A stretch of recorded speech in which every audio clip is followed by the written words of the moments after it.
Ok. Bom, boa noite a todos. Sejam muito bem-vindos ao nosso seminário web. Eu sou Alexandre, eu sou jornalista do Saúde Positiva e hoje eu tenho aqui ao meu lado a querida Emily Mel, que é coordenadora do Fundo LGBT e hoje vai me ajudar a comandar esse seminário web. Boa noite, Emily. Boa noite, Alexandre. Boa noite a todos. Bom, o nosso tema hoje é sobre Novembro Azul, né?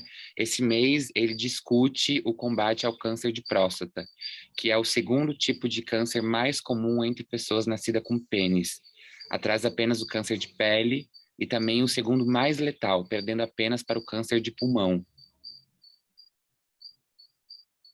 Sim, aí a gente vai pensar, né, que o Novembro Azul ele vem daquela cultura até um pouco binária, essencialista, de meninos vestem azul e meninas vestem rosa, e aí a gente precisa subverter isso para a gente não perder a diversidade de identidades. Então, meninas podem vestir rosa e meninas podem vestir azul. Esse é o significado, inclusive, da bandeira trans, né? Para quem não conhece, eu sou uma pessoa trans, eu sou uma mulher trans.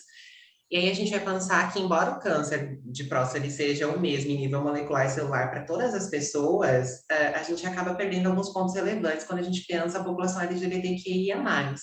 E aí, se o Alexandre deixar eu colocar mais uma questão, é sobre, inclusive, nós, mulheres trans ou pessoas intersexos que possuem próstata, tá? Eu tô aqui já jogando uma questão para que os palestrantes possam pensar com a gente, inclusive é um nó górdio para as pessoas trans. Muitas vezes as pessoas trans não querem que as mulheres trans sejam incluídas em campanhas nacionais, assim, às vezes a gente vai visibilizar que nós precisamos cuidar desse assunto porque nós temos, né, essa questão, esse órgão, né, com a gente, e aí fica, assim, uma polêmica. E aí eu penso sempre que talvez, e aqui eu acredito também que os palestrantes vão abordar isso, é da gente pensar num cuidado para além dessas coisas, né, num cuidado para cuidar do humano, para cuidar dessa questão que é tão importante para qualquer pessoa que tenha uma próstata, né? Se a gente for falar assim, saindo dessa questão essencialista.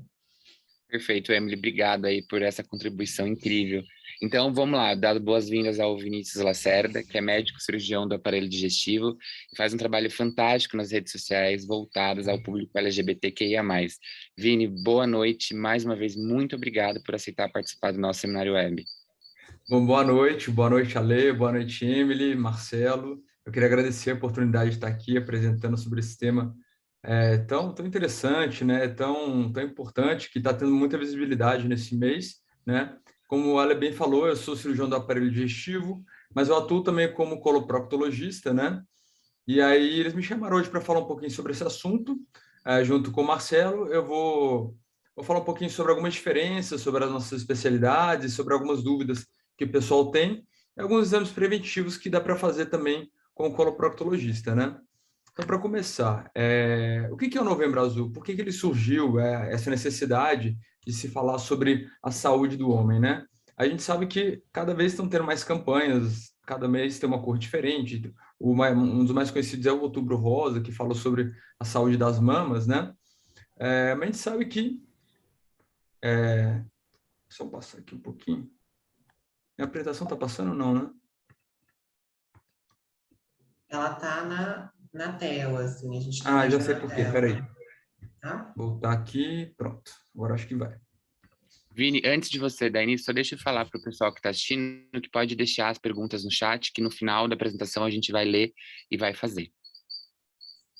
Então, como a Emily bem já ressaltou, né, o mês de Novembro Azul é para conscientizar sobre a saúde do homem, apenas do homem, né? A gente sabe que essa definição binária, né, de homem e mulher, ela cada vez, né, tem se tornado mais antiquada, né, considerando todas as formas de gênero e como o gênero pode ser fluido nesse aspecto, né? Então, acho que o mês de Novembro Azul ele vai além da saúde do homem, né? A gente tem que pensar principalmente nas pessoas com próstata. Por quê? O foco do Novembro Azul é realmente a prevenção, na verdade, a detecção precoce do câncer de próstata, que é um dos que mais mata e um dos mais prevalentes entre as pessoas com próstata, né? Então, até a questão da cor que se usa, né? Os meninos usarem azul, as meninas usarem rosa, também ficou uma coisa um pouco antiquada, né? Mas, de qualquer forma, eu acho que é importante, sim, essa campanha para poder se conscientizar, mas surgem muitas dúvidas, né? quanto como que é feito esse exame, todo o tabu que envolve o exame, né, o exame de toque. A gente vai falar um pouquinho sobre o exame de toque, quem que faz o exame de toque, para que serve, é realmente necessário o exame de toque? Eu acho que o Marcelo vai aprofundar um pouquinho mais desse assunto, né? Então é isso, né? Eu acho que a gente precisa realmente focar na saúde da próstata e aproveitar, principalmente os homens cis, né? Eles têm uma certa resistência em procurar o médico, né? Muito pelo tabu da questão do exame de toque, do exame íntimo, e ele acaba deixando de se cuidar. Isso acaba fazendo com que o câncer de próstata seja detectado em estágios mais avançados e com menor chance de cura também, tá bom? Então, tem muita dúvida, né? Qual que é o médico responsável pela saúde do homem, né? Qualquer médico pode cuidar do homem, né? Eu acho que, claro que, inclusive, os ginecologistas podem cuidar da saúde dos homens trans, né? Que possuem vagina, né? Então, não existe um médico do homem, mas existem algumas especialidades classicamente mais envolvidas com a saúde do homem, né? Então, eu vou até fazer uma provocação com o Marcelo aí, né? Quem que tem que procurar, uro ou procto, né? E eu vou falar um pouquinho sobre a diferença dessas especialidades, né? E por que que as pessoas confundem essas duas especialidades? Porque tem muito a ver com a questão do exame, pelo próprio nome, né? Então, eu vou começar pela minha especialidade, que é a proctologia ou coloproctologia. Ao contrário do que muitas pessoas pensam, procto não tem a ver com próstata. Procto tem a ver com reto. Procto é o nome em latim para reto. Reto é a porção final do intestino grosso, que é onde fica armazenado as fezes, onde ocorre o sexo anal, né? É na porção final do reto junto com o ânus, né? Então, só para diferenciar a especialidade mesmo e não confundir prócto com próstata. Não existe uma especialidade da próstata, tá? O coloproctologista, ele cuida da saúde do ânus, da saúde do reto e do intestino grosso, tá? Independente do gênero, né? Então, independente, homem hétero cis, mulher hétero cis, pessoas trans, todo mundo tem ânus, tem reto, podem ou não praticar sexo anal, né? Eu costumo falar que o sexo anal é um dos mais democráticos, qualquer um pode praticar. E principalmente quem pratica sexo anal tem que ter um cuidado maior com a saúde do ânus e do reto, que a gente vai falar mais um pouquinho sobre isso mais na frente, tá? O urologista, na verdade, ele é um médico de todos os gêneros. Por quê? Porque ele cuida do aparelho urinário, que começa lá nos rins, né, que faz a filtração do nosso sangue, produz urina, passando pelo canal que liga a bexiga, né, que chama ureter, a bexiga, né, e por as pessoas com pênis e com próstata, o aparelho urinário passar por essa região, também um especialista que cuida dos órgãos, né, que antes era chamado de órgão reprodutor masculino, mas a gente sabe que não se deve falar mais dessa forma. Então, cuida da saúde do pênis, dos testículos, da próstata, independente se é um homem cis, se é uma mulher trans, uma pessoa intersexo, vai ser o urologista que vai cuidar disso, né? Classicamente, por ele cuidar desses órgãos, ele ficou conhecido como o médico do homem. Então, o Novembro Azul, ele é muito falado pelos urologistas, o que eu acho que está certíssimo, porque é o médico que cuida da próstata, né? Mas a gente sabe que a saúde do homem pode ser feita por um médico de família, por exemplo, né? Por um médico clínico que pode solicitar alguns exames já de screening, de triagem, né? Quando a gente fala de saúde pública, muitas vezes o acesso ao especialista, tanto o coloproctologista quanto o urologista, é difícil. Então, essa parte preventiva pode ser feita também pelo médico da família, né? Ou pelo médico generalista, que o pessoal costuma falar. Médico de família não é generalista, é uma especialidade, tá bom, gente? Então é isso, né? A gente sabe que não tem nenhum tipo de rivalidade, são especialidades que atuam em conjunto, né? Cada um cuidando da sua parte, mas muitas vezes interligados entre si. Por quê? São órgãos muito próximos, né? Tanto que o exame de toque para ver a próstata é feito mesmo de um toque retal, né? E o toque retal ele é feito tanto pelo urologista quanto pelo proctologista. Só que o foco do toque retal do procto é para avaliar o ânus e o reto, ver se tem hemorroida, ver se tem alguma lesão. E do urologista o foco, na maioria das vezes, é realmente fazer um toque da próstata, tá bom? Vamos falar um pouquinho sobre o famoso exame de toque, né? Na verdade, é falar sobre o exame médico, né, que envolve tanto o urologista quanto o coloproctologista. Então, quando você for procurar um coloproctologista, provavelmente vão ocorrer esses passos. Então, a gente precisa desmistificar isso para as pessoas deixarem de ir na consulta por causa de um eventual constrangimento, e até para saber o que o médico deve fazer ou não deve. Será que ele passou algum limite? Será que ele deixou de fazer algum exame que deveria ser feito? Então, classicamente na literatura, né, o exame coloproctológico ele envolve os seguintes passos. Primeiramente, A gente não vai chegar te posicionando numa mesa e fazendo toque, a gente vai fazer uma entrevista, né? Uma conversa, uma anamnese, que a gente chama, que serve para poder entender o motivo da consulta, ouvir as queixas do paciente, né? Seja elas queixas coloproctológicas ou queixas urológicas, enfim. E também serve para o médico explicar como é que funciona o exame. Então, é importante, antes de ele te examinar, ele falar, olha, nós vamos te posicionar em tal posição, vamos fazer um toque, vamos fazer um exame com um aparelhinho, e qualquer procedimento que ele for fazer, biópsia, tratamento de verrugas, deve ser avisado antes, de preferência antes do exame, né? O médico ele tem que prever o que vai ocorrer para o paciente não ser pego de surpresa. Às vezes ele está numa posição vulnerável ali, então ele não tem muita escolha, o médico já está enfiando o dedo ali. Então o médico tem que deixar todos os passos antes e deixar o paciente confortável para, por exemplo, interromper o exame, caso ele não esteja se sentindo bem, esteja sentindo dor ou esteja desconfortável por algum motivo, tá bom? Depois da entrevista, o coloproctologista vai posicioná-lo, né? Existem algumas posições, tá? Então, não se assustem se eventualmente você pensou que ia ser uma posição e vai ser outra, mas as posições clássicas tem uma que é de ladinho, né?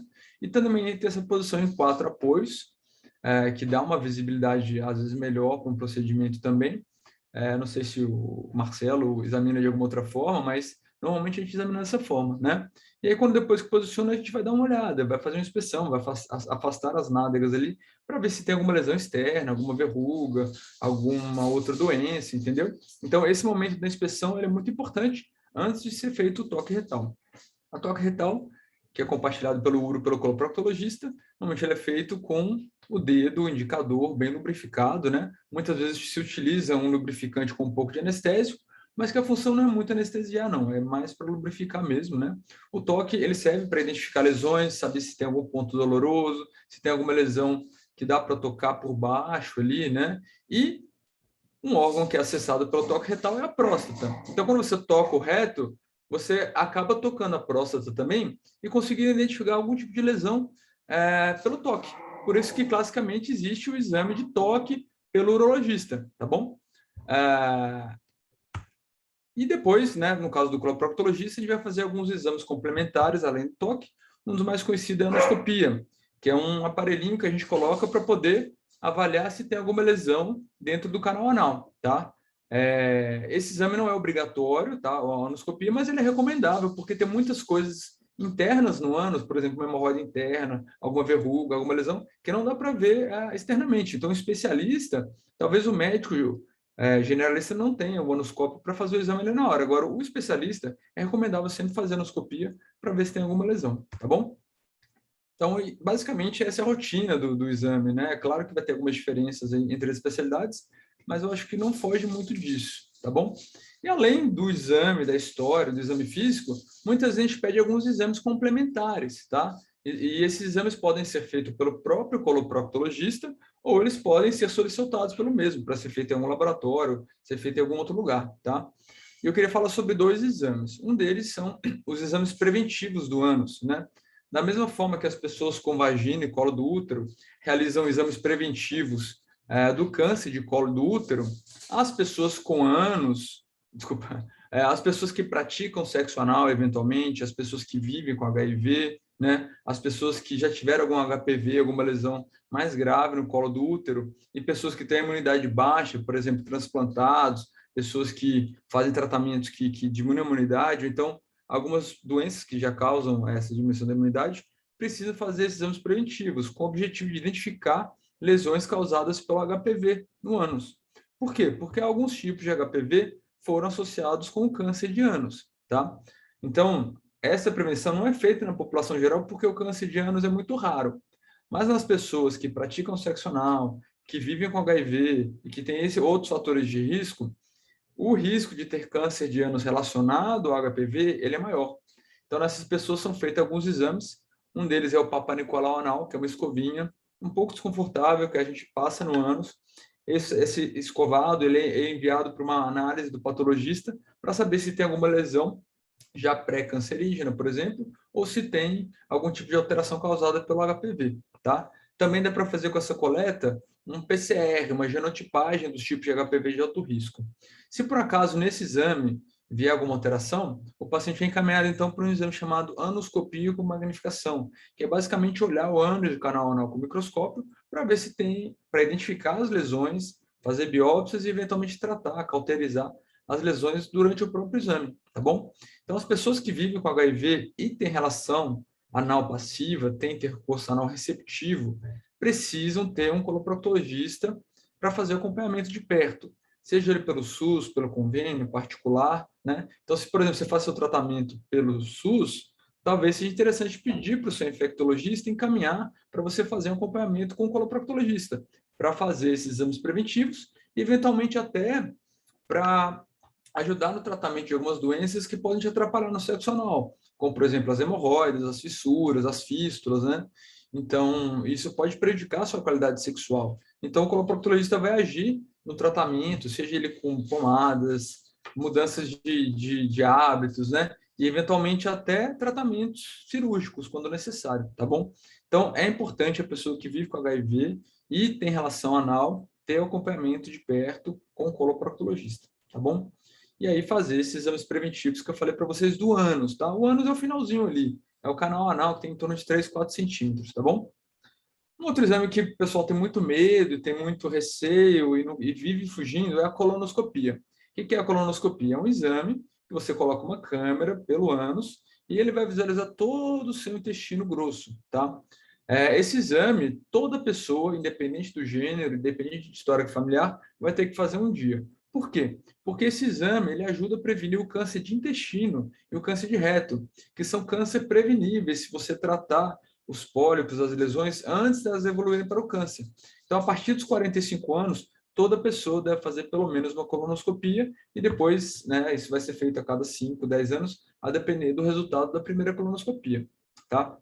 Pessoas com história familiar de câncer de intestino ou de reto precisam começar esse screening, esse rastreio para câncer de intestino 10 anos antes da idade do parente que teve o câncer. Ou seja, se o seu tio teve câncer com 40 anos, você tem que começar a fazer as colonoscopias aos 30 anos, tá? Então, precisa procurar um médico para solicitar uma colonoscopia, porque quem tem câncer de intestino muito jovem, a chance de ser um câncer hereditário, ou seja, que os genes que causam o câncer passam de uma geração para outra, é muito grande. Então, esse rastreio começa mais cedo do que a população geral, que seria 45 anos. Ou, se você apresentar sintomas, como sangue nas fezes, perda de peso, fezes afiladas, o intestino ficar preso ou uma diarreia que não melhora, também são outras indicações do exame de colonoscopia, tá? Colonoscopia é um exame chato, principalmente por causa do preparo. O preparo de intestino, o preparo de cólon, vai fazer você tomar alguns medicamentos que vão te dar muita diarreia. Por quê? Para você ver a parede de intestino por dentro, não pode ter cocô, não pode ter fezes. Então, você tem que fazer esse preparo de intestino começando alguns dias antes com dieta. É só tomar um remédio que vai dar muita diarreia. Quem já fez esse exame sabe o quanto é chato. O exame em si, na maioria das vezes, é um exame com sedação. Então, você vai dormir e não vai ver, porque o exame se feito sem sedação pode ser desconfortável. Mas o que as pessoas mais reclamam realmente é do preparo, tá? Mas é um exame chato, mas que precisa ser feito e ele salva vidas, né? Tanto que tem até o Setembro Verde aí para falar de prevenção de câncer de intestino, que é diferente do Novembro Azul, tá bom? Mas eu resolvi falar um pouquinho sobre essas nuances, né, da especialidade para poder diferenciar um pouco da especialidade da urologia, né? E para entender que existem exames preventivos também feitos na especialidade da coloproctologia. E esses exames valem para independente do gênero, para homens, para mulheres, né? Não só para as pessoas com próstata, tá bom? É isso, eu fico à disposição para dúvidas, tá? E muito obrigado mais uma vez.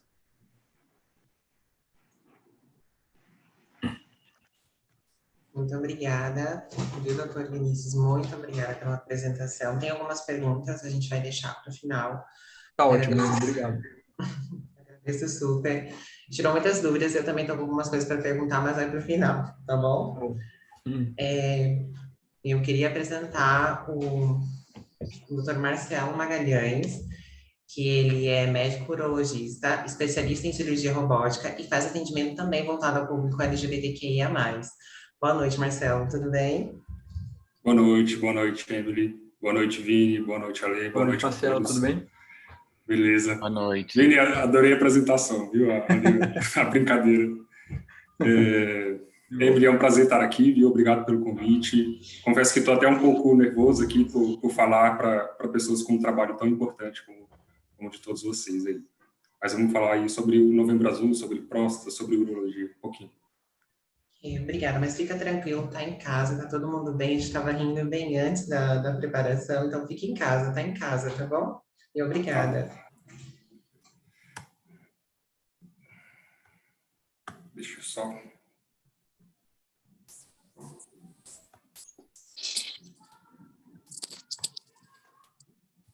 Estão todos vendo minha tela? Estamos sim, Marcelo. Perfeito. Sim. Legal, vamos lá. Então, me apresentando, quer dizer, já fizeram a minha apresentação, né? Sou médico urologista, especialista em cirurgia robótica, atenção voltada à população LGBTQIA+. Vamos falar sobre o Novembro Azul e eu trago esse questionamento, né? Por que não um novembro de todas as cores? Né?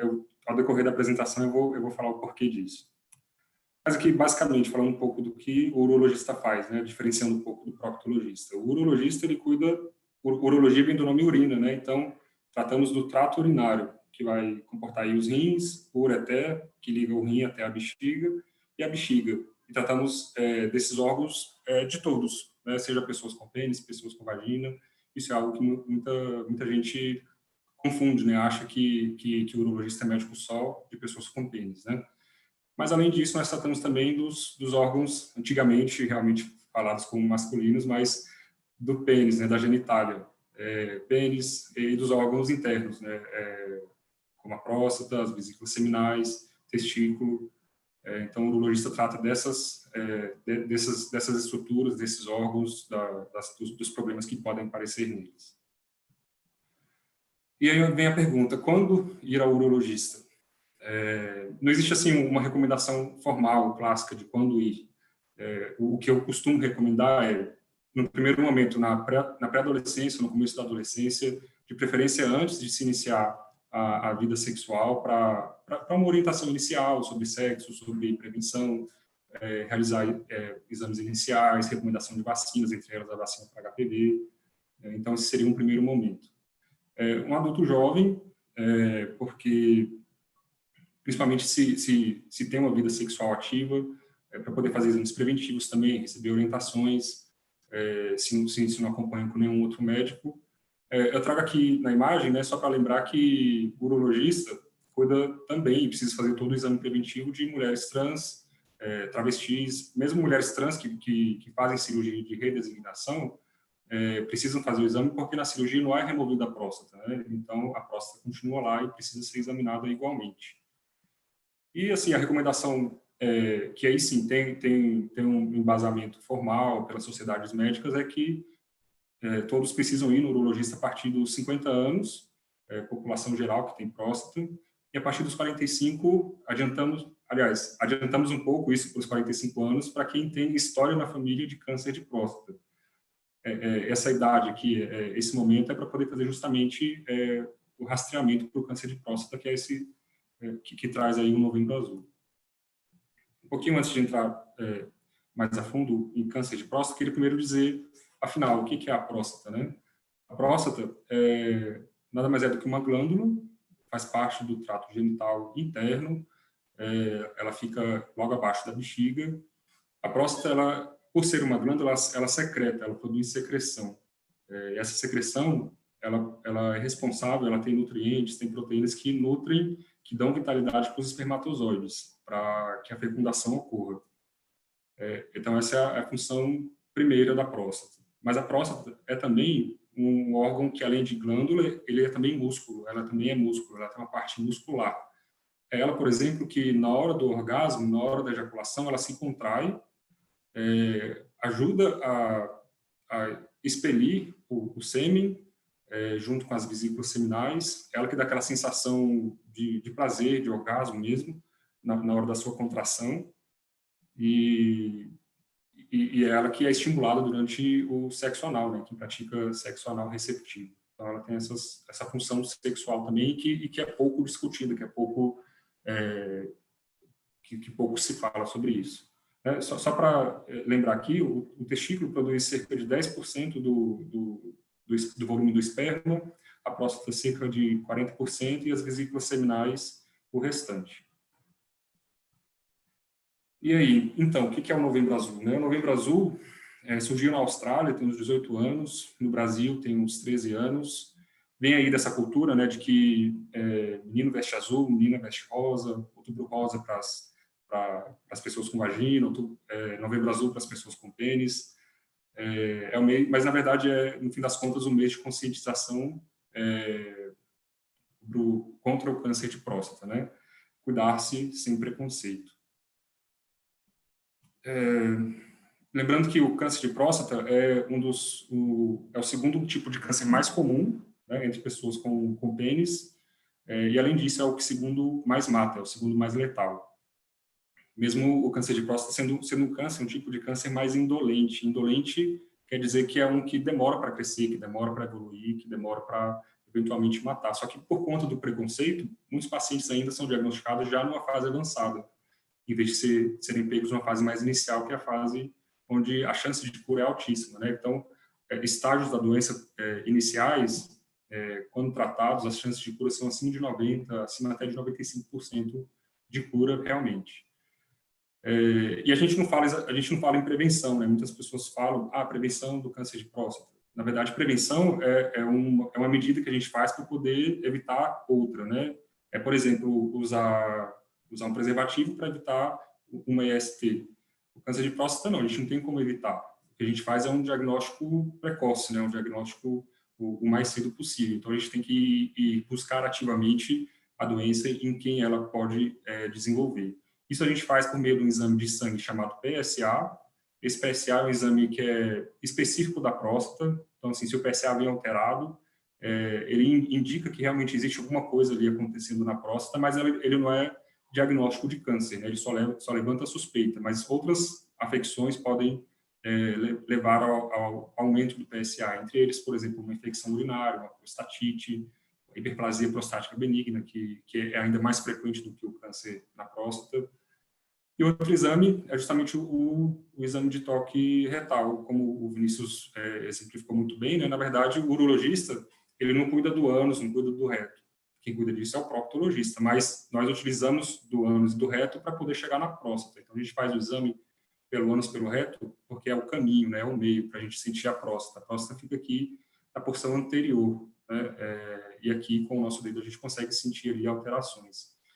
Esse exame aqui, eu particularmente faço com, o Vini levantou a questão, eu particularmente faço com o paciente em decúbito dorsal, com a barriga virada para cima, peço para ele abaixar, para a pessoa abaixar a roupa, dobrar os joelhos, calço uma luva, passo o gel anestésico também e faço o exame de toque. No exame de toque, a gente tem que perceber qual que é a consistência da próstata, nós temos noção de tamanho da próstata também, e se tem ali alguma nodulação. A consistência da próstata é a mesma consistência aqui da ponta do nariz. Então, vocês podem sentir mais ou menos aí como é que é a consistência da próstata. E sentimos o tamanho para a gente é importante. Tamanho pequeno, tamanho grande não quer dizer câncer também não. Ele só é importante para a gente por conta de sintoma, que ele pode dar sintoma quando a próstata está muito grande, e influencia também em decisões terapêuticas, né? Se vai fazer cirurgia, se não vai, se toma remédio, se não vai. É importante para a gente o tamanho isso. Mas o que leva a gente a suspeitar de câncer na hora do toque é a presença realmente de caroço, de alguma área mais endurecida, e isso, sim, é o que leva a gente a suspeitar ao câncer, né? Então, se ou o toque ou se o PSA vierem alterados, a gente indica uma biópsia da próstata. Um exame complementa o outro, não dá para fazer só um ou só o outro. Embora a gente não possa prevenir câncer de próstata, a gente identifica já alguns fatores que aumentam a chance desse câncer aparecer. O principal deles é a idade. Nós sabemos, por exemplo, que existem estudos que fizeram autópsia de pessoas com mais de 80, 90 anos, que morreram por outro motivo, na hora que foram examinar a próstata, viram que ali tinha câncer, tá? E essa taxa aí é acima de 50%, só para vocês terem uma noção de como realmente é associado à idade. E a pessoa morreu de outra coisa, mas não do câncer de próstata, porque, como eu falei, o câncer ele demora para evoluir. Ele pode ter surgido numa idade mais, ali os 80 anos, e ele demoraria para matar a pessoa daquilo ali. Eventualmente ela morre de outra coisa. Outro fator muito importante é genética, né? Ter história na família. Isso é tão importante que muda realmente a nossa política de rastreamento. O que a gente faz normalmente aos 50, a gente adianta para 45 quando existe história na família. Outros fatores seria que obesidade, tabagismo, uma dieta hipercalórica, rica em gordura, e população negra também tem um risco um pouco maior para câncer de próstata.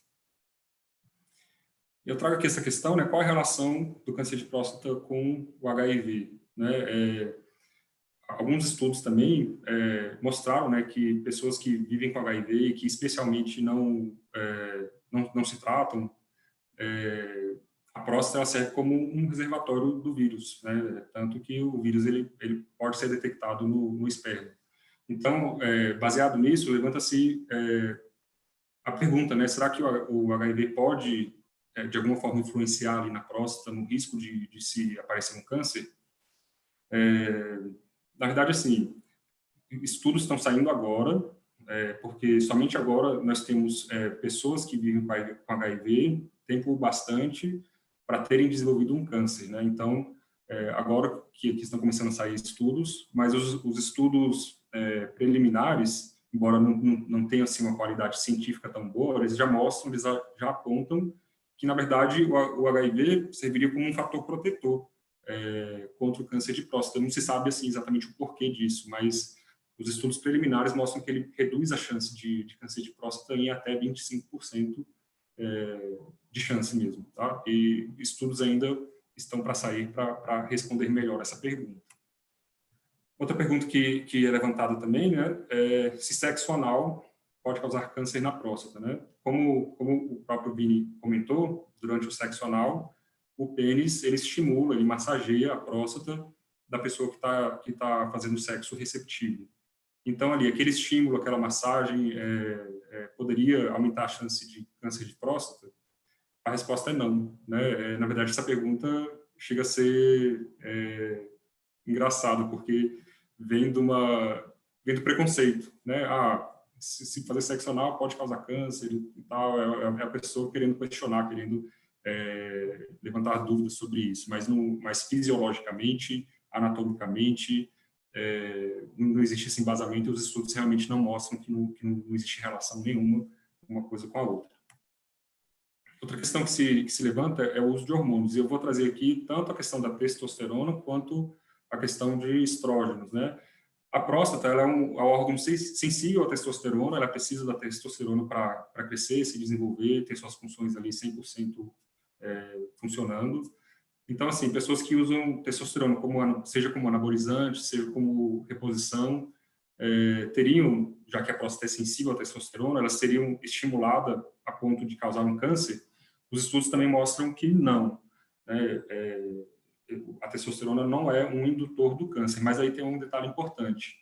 Toda vez que um paciente vai fazer uso de testosterona, a gente sempre recomenda fazer esse check-up, esse rastreamento, o exame de PSA, exame de toque, porque a gente precisa excluir um câncer na próstata, porque se o paciente tiver um câncer na próstata e não souber e fizer uso de testosterona, esse câncer ele vai evoluir muito mais rápido, ele vai ser muito mais agressivo, porque é como se você estivesse jogando lenha na fogueira, fazendo o câncer realmente crescer. Então, precisa desse cuidado aí.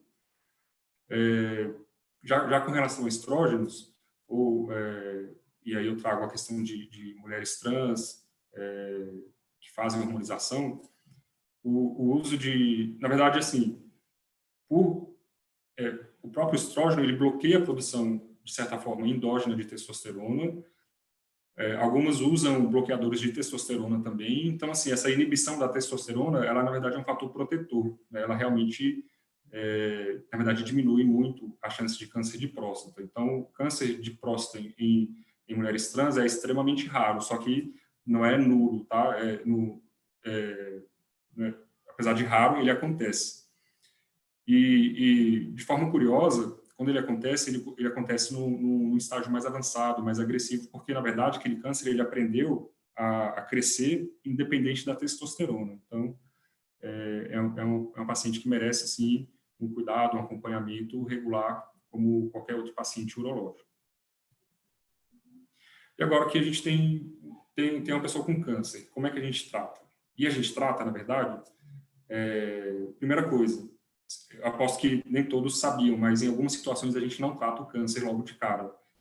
Se o câncer é muito inicial, se o volume de tumor é muito pequeno, isso, a biópsia que a gente faz traz essas informações do quanto é agressivo e do quanto existe doença ali. Doenças muito pequenas e muito pouco agressivas a gente pode acompanhar, em vez de fazer nenhum tratamento. A gente acompanha fazendo exame de toque, exame de PSA, e eventualmente repetindo a biópsia. Isso é possível com a vantagem de que a gente adia esse tratamento e adia as possíveis consequências desse tratamento, que é algo que eu vou falar logo depois, que é principalmente incontinência urinária e impotência. E aí, se não se encaixar nesses quesitos de doença mínima, aí sim a gente sempre fala, tem que tratar. E aí, como é que a gente decide qual tratamento? Existem dois principais tratamentos que têm intenção de cura, que é principalmente a cirurgia e a radioterapia. E isso a gente decide a partir da idade do paciente. Se é um paciente mais jovem, a gente tende a fazer cirurgia. Se é um paciente mais idoso, a gente tende a fazer radioterapia. Depende do estágio da doença também. Se é uma doença mais agressiva, a gente, se possível, faz a cirurgia, que é um tratamento mais agressivo também. E se a pessoa tem comorbidade, se já tem pressão alta, diabetes, se já infartou, se já teve algum problema de saúde, a gente tende a ser mais conservador. E aí tende a encaminhar mais para a radioterapia. Radioterapia, o que é? É essa máquina que emite radiação, né? Ela tem uma tomografia acoplada, ela localiza a próstata direitinho, emite radiação, essa radiação mata o tecido prostático, ajuda a combater realmente o câncer de próstata, é de intenção curativa, ele não é paliativo. E o paciente, assim, a grande desvantagem, na verdade, da radioterapia é que o câncer de próstata, quando a pessoa tem câncer de próstata, ela precisa fazer um acompanhamento, porque existe a chance desse câncer voltar. Então, assim, imagine que o paciente começou com cirurgia, se esse câncer voltar, a gente tem a opção de fazer radioterapia depois. Se esse câncer voltar, a gente tem chance de fazer hormonioterapia, de fazer quimioterapia também. Então, assim, se o paciente já começa com radioterapia, a gente pula uma etapa, a gente não pode dar radioterapia, se a doença voltar para a cirurgia. Então, essa é a grande desvantagem da radioterapia. Mas a vantagem é que não é uma cirurgia, é um procedimento menos incômodo, menos doloroso, mas que, igualmente, a cirurgia ela também traz as mesmas consequências de incontinência e de impotência. A outra forma de tratar, mais clássica, é a cirurgia, que sempre, quando possível, a gente tende a fazer a cirurgia, porque ela é a primeira escolha, é o tratamento padrão ouro. E como eu falei, se a gente começa com a cirurgia e a doença volta, ainda tem muita arma para poder ser usada, radioterapia, hormônio, quimioterapia. Então, preferencialmente, a gente usa a cirurgia. E a cirurgia ela é feita de 3 formas. A forma clássica aberta, que é aquela com um corte na barriga. O corte é mais ou menos parecido com a cirurgia de uma cesárea. Existe a laparoscopia, que é feita com furinhos, em que o cirurgião fica ali em cima do paciente, controlando as pinças, e existe a cirurgia robótica, que é o que tem de mais avançado hoje, onde o cirurgião ele está aqui no console e o robô está aqui operando o paciente que está deitado aqui. Na verdade, assim, o robô ele é considerado um instrumento que é controlado pelo cirurgião, né? O robô não opera sozinho. A vantagem da cirurgia robótica é que ela traz para a gente um detalhe anatômico, uma visualização muito melhor, 10 vezes aumentada, em 3D, e os bracinhos do robô eles são bem delicados, são bem precisos, né? A próstata ela fica dentro da pelve, e a pelve é um lugar difícil da gente fazer cirurgia, porque é apertado. Então, nossa mão ela é grande dentro da pelve, então a gente fica um pouco limitado ali de trabalhar. E o robô não, o robô, como ele é fininho, tem os braços pequenininhos e que tem uma mobilidade ali de 360 graus, ele trabalha melhor. A vantagem disso é que, no fim das contas, a gente preserva melhor as coisas que tem que preservar e tira melhor as coisas que tem que tirar. E outra forma de tratar, que é o bloqueio hormonal. O bloqueio hormonal é basicamente bloquear a testosterona e a quimioterapia. Esses tratamentos aqui, eles podem ser usados em casos de recidiva, que é quando ou operou, ou fez rádio e a doença voltou, aí a gente tem essa opção. Ou quando a doença é diagnosticada num estágio muito avançado, que não é candidata à cirurgia, que não é candidata à radioterapia, nós temos essas opções também. E aí, assim, de duas grandes questões, medos, né, de quem trata câncer de próstata, seja radioterapia, seja cirurgia, é a incontinência urinária. A incontinência urinária é a perda do controle da urina, né, perder a urina na roupa. Independente de fazer cirurgia, fazer radioterapia, praticamente todo paciente experimenta um pouco de incontinência urinária, principalmente no primeiro ano, mas recuperam essa função, recuperam a continência, mas até 10% dos casos essa incontinência ela é um pouco mais permanente, tá? Mas mesmo permanecendo a incontinência, existem outras formas de tratar. Existe fisioterapia, que fortalece a bexiga, existe cirurgias em que a gente prende um pouco mais a urina, então é algo que não deve ser de todo temido. E a outra grande questão, talvez a mais temida de todas, é impotente, né? Vou ficar impotente? Da mesma forma, fazendo tanto rádio quanto cirurgia, todo mundo vai experimentar um certo grau de perda da ereção. Impotência é dificuldade em ter ou manter a ereção, né? Mas a maior parte deles recuperam também no prazo de 1 ano, mas até 30%, 40% dos casos ficam com algum grau de disfunção erétil, de impotência, que também é tratável, né? Existem medicações orais, tá aí o Viagra, o Cialis para isso, injeções que são aplicadas direto no pênis, gels que são aplicados na uretra, e, em último caso, prótese peniana. Aqui, essa imagem é a imagem vista de dentro do robô, só para mostrar para vocês por que operar, mexer com a próstata pode afetar tanto a ereção e a continência, né? Aqui, ó, onde a pinça está apontando, é a próstata, essa estrutura globosa aqui. E esse feixe aqui são os nervos e os vasos sanguíneos que são responsáveis pela ereção. Eles passam aqui do lado, grudado na próstata, em direção ao pênis. E aqui ao fundo tem os músculos que são responsáveis pela continência, o esfíncter urinário. Então, toda vez que a gente mexe com a próstata, a gente tem o risco de lesar, de machucar essas estruturas. Mas o robô está aí para poder ajudar a gente a preservar, né? A cirurgia é feita entre a próstata aqui e esse feixe, preservando as estruturas ali, se possível. Aqui, para finalizar, eu trago aqui essa provocação, né? Por que não novembro de todas as cores, né? Por que novembro azul? Por que do azul? Dessa cultura de que meninos vestem azul, né? Eu levanto aqui a bandeira, né? De que deveria ser, sim, de todas as cores. Precisamos lembrar de todas as nossas diversidades, seja um homem cis gay, mulher trans, travestis, todos que têm próstata, né? E não só lembrar deles, mas tratar eles de forma adequada, né? Cada um tem sua individualidade, cada um vive sua sexualidade de forma diferente, cada um tem uma experiência de vida diferente, né? Então, o ideal seria que o profissional de saúde primeiro acolhesse essa demanda e buscasse ativamente, né? Como é que você tem uma parceria, como é que vocês transam, como é que vai mudar, né? Se um paciente for fazer cirurgia, fazer radioterapia, as coisas mudam.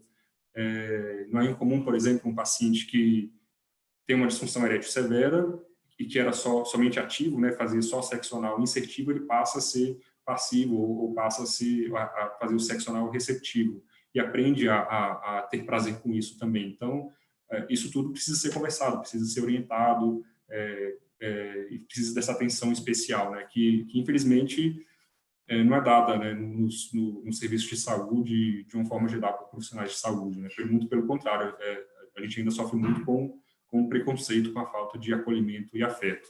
Então, assim, eu sou do time que novembro deveria ser de todas as cores. Era isso que eu tinha para falar. Aqui é só para fazer o jabá, já aproveitando.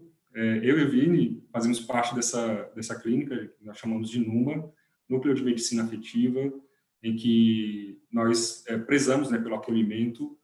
Esse daqui é o nosso Instagram da clínica, esse daqui é o do Vini, esse daqui é o meu.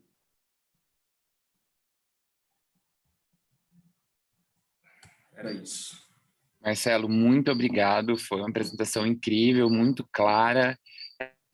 Todos que estão nos assistindo, seguir o Marcelo, o Vinícius, é muito importante. Eles escrevem também para uma coluna do Dr. Jairo Bauer, no UOL.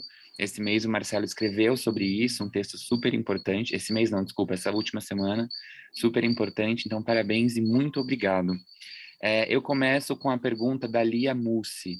Ela faz a seguinte questão, ela levanta a seguinte questão: o câncer de próstata costuma apresentar sintomas desde o início ou tende mais a ter uma evolução silenciosa? Não, o câncer de próstata, ele na fase inicial, ele não dá sintoma. Na verdade, para ele dar sintoma, ele já tem que estar avançado, né? Ele já tem que estar grande o bastante ou para travar a via urinária, a uretra, né? O canal da urina passa por dentro da próstata. Então, para dar sintoma ali, ele precisa estar muito grande. Às vezes até invadindo ali alguma outra estrutura, causando dor, causando sangramento na urina. Normalmente o câncer, ele não dá sintoma, por isso que a gente tem que correr atrás dele, né? E é justamente quando não dá sintoma, quando ele ainda é pequeno, é quando a chance de cura existe. Quando o câncer já está avançado, a chance de cura ela é muito menor, ou então a gente só faz realmente um tratamento paliativo. Perfeito. Ó, o Ale, do Instituto Vida Nova, pediu o arroba de vocês, então eu peço que vocês escrevam nos comentários para as pessoas te seguirem aqui. A próxima pergunta eu vou fazer e já vou passar para a Emily para ver se ela também tem alguma questão. A Kelly Miguel, ela pergunta o seguinte: mulheres trans resignadas têm que realizar o exame de próstata? E aí, Emily, você disse que você tinha algumas questões que você queria levantar também, então já pode incluir nessa pergunta, por favor. Na verdade, o doutor Marcelo, ele respondeu um pouco, né? Porque entre nós, pessoas trans, eu faço hormonização há 10 anos, eu faço hormonização combinada de estrógenos com bloqueador de testosterona. Eu comecei com um bloqueador, esse bloqueador ele começou a ficar tóxico para o meu organismo, eu troquei para outro, né? Porque eu faço um acompanhamento sistemático a cada 2 meses.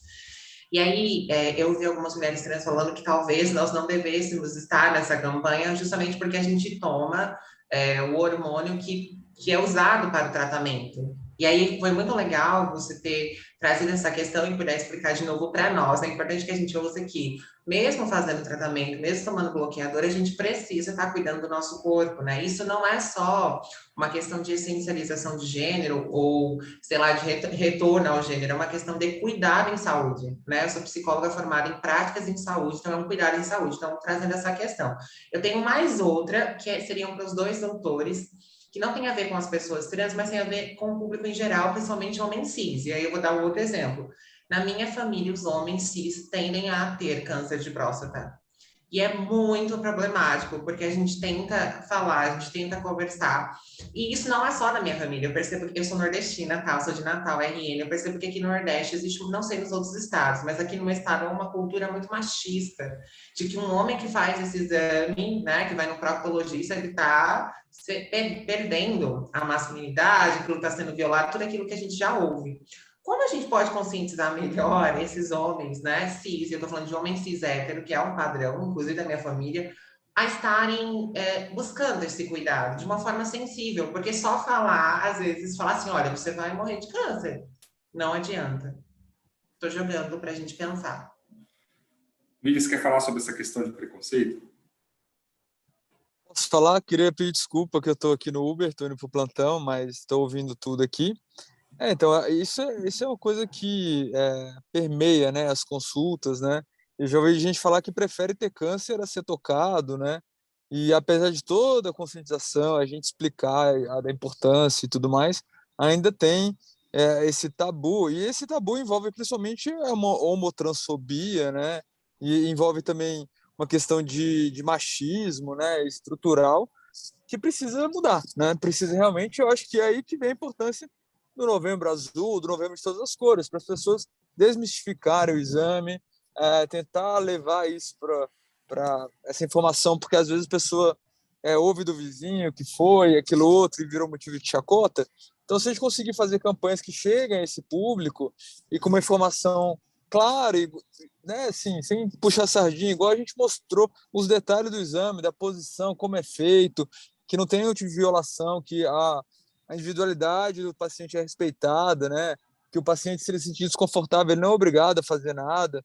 Então, se isso tudo chegar até o ouvido dessas pessoas, talvez haja alguma mudança, né? E eu acho que essas campanhas estão aí para isso. Deixa eu só, Eu... rapidinho, perdão, doutor Marcelo. A Kelly Miguel, é porque é dentro dessa pergunta que o Alexandre colocou. Mulheres trans resignadas têm que realizar o exame de próstata? Tá? Só mais uma questão. Sim, tem que realizar, porque na cirurgia de redesignação a próstata não é removida, tá? Ela, como eu falei, ela é um órgão interno e ela não é removida. A neovagina, ela é feita entre a próstata e o reto. E aí a próstata, na verdade, passa a ser tocada, inclusive, pela neovagina. a próstata não é removida durante a cirurgia de redesignação por conta de tudo isso que eu falei, né? Se a gente tira a próstata, a gente tira ali uma fonte de prazer, tira a função erétil, né?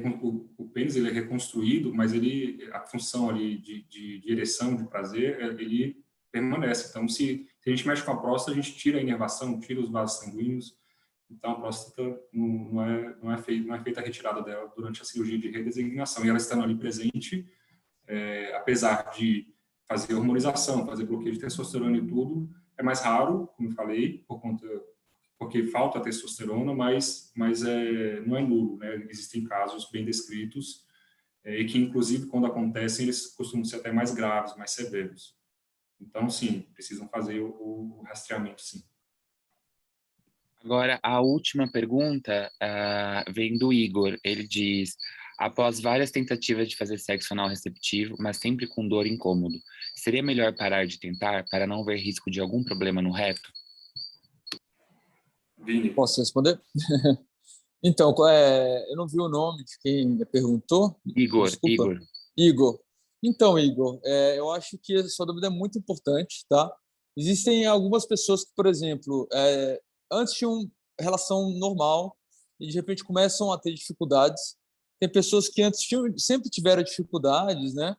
E tem pessoas que nem tentaram, não é a preferência delas, né? Eu acho que, por exemplo, se você era uma pessoa que antes tinha relação anal normalmente, não tinha desconforto, era prazeroso, e de repente começa a ter algum tipo de dor, de desconforto, é importante uma avaliação do médico pelo proctologista, porque existem doenças da região do ânus, que a gente chama de doenças superficiais, que podem ser responsáveis por esse desconforto. Como exemplo, as hemorroidas, que podem estar trombosadas, por exemplo, e causar dor, as fissuras, que são feridas no ânus, abscesso, que são infecções, inflamações, que podem evoluir para outra doença chamada fístula, e alguns tipos de STs também que causam dor, né? Herpes, inflamação no reto por clamidia e gonorreia, né? Então, a avaliação médica, o exame, que é aquele que eu expliquei, ele deve ser feito para identificar, porque na maioria dos casos isso é reversível. Se você tratar a causa, identificar o motivo por que você está tendo dor,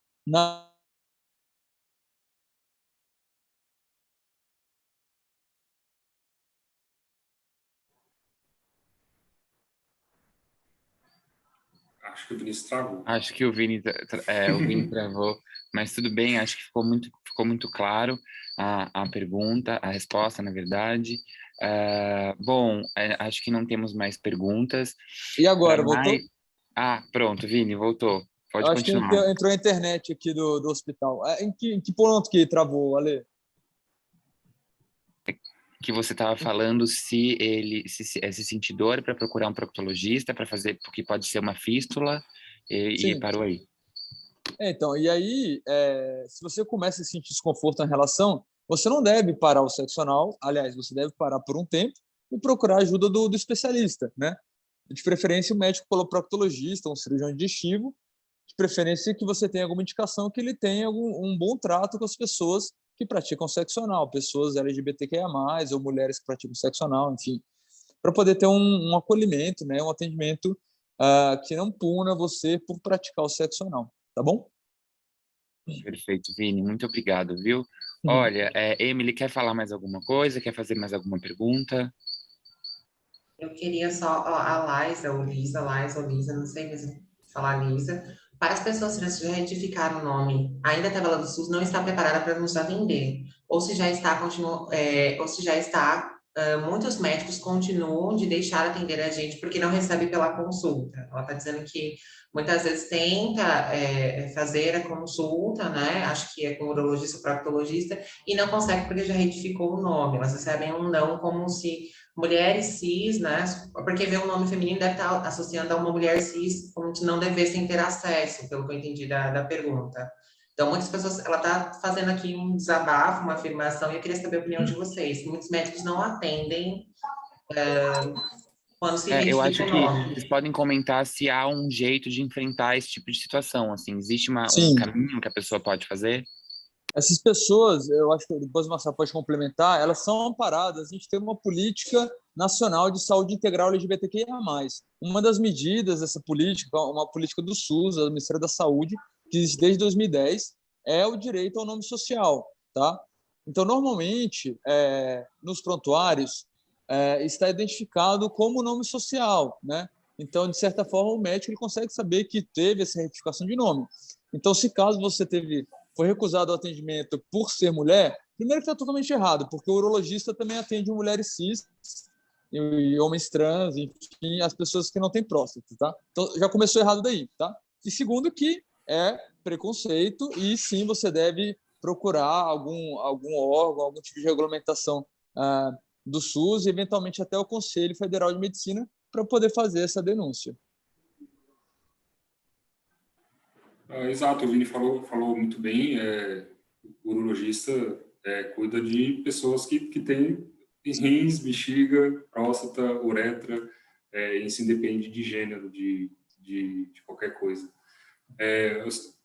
Eu acho que assim ainda sofremos muito com preconceito, né? Nas nossas escolas, nas nossas faculdades, isso é passado até para a gente, de certa forma. A gente vê muita piadinha assim em corredor, a gente vê paciente sofrendo mesmo, mas nós temos essa consciência de que os profissionais precisam ter saber acolher, né? Saber tratar esses pacientes de forma humana, né? Isso, e o gênero não importa, né? Nós somos médicos, nós temos que tratar da saúde da pessoa. E isso realmente quem não acolhe realmente erra nisso, né? Peca nisso. Então ele precisa realmente ser denunciado, precisa ser chamado a atenção ali na hora também, para que isso mude aos poucos, pelo menos. Que bom que existem médicos como vocês, assim, acho que é essa sensação que a gente tem, que estão mudando e que a gente se sente mais acolhido, principalmente as pessoas trans. Bom, Emily, você tem mais alguma questão? Não, só agradecer mesmo. Gratidão a vocês, tá? Gratidão em coreano, gratidão. Muito Eu tenho obrigada. dificuldade em fazer ainda esse símbolo, mas eu Assim, A unha de gel ajuda, aumenta, assim, desculpa. Não é verdade. Mas Olha, gratidão a vocês. Obrigada. obrigado, Obrigado, viu, Emily, Emily? por me ajudar aqui a por comandar junto comigo esse seminário web tão importante. Gostaria muito de agradecer ao Vini, ao Marcelo pela disposição. É muito importante que médicos como vocês dialoguem com as pessoas que estão nas pontas, que são essas instituições tão importantes que trabalham conosco, para elas estarem preparadas para lidar com as pessoas. Então, muito, muito, muito obrigado mesmo, no nosso coração. E a todos que estiveram presentes aqui, lembrando que essa live vai ficar salva no nosso YouTube e no nosso Facebook. Então, qualquer dúvida é só reassistir. Muito obrigado a todos. Obrigado. eu que agradeço. Boa noite, beijos. Boa noite a todos. Obrigado.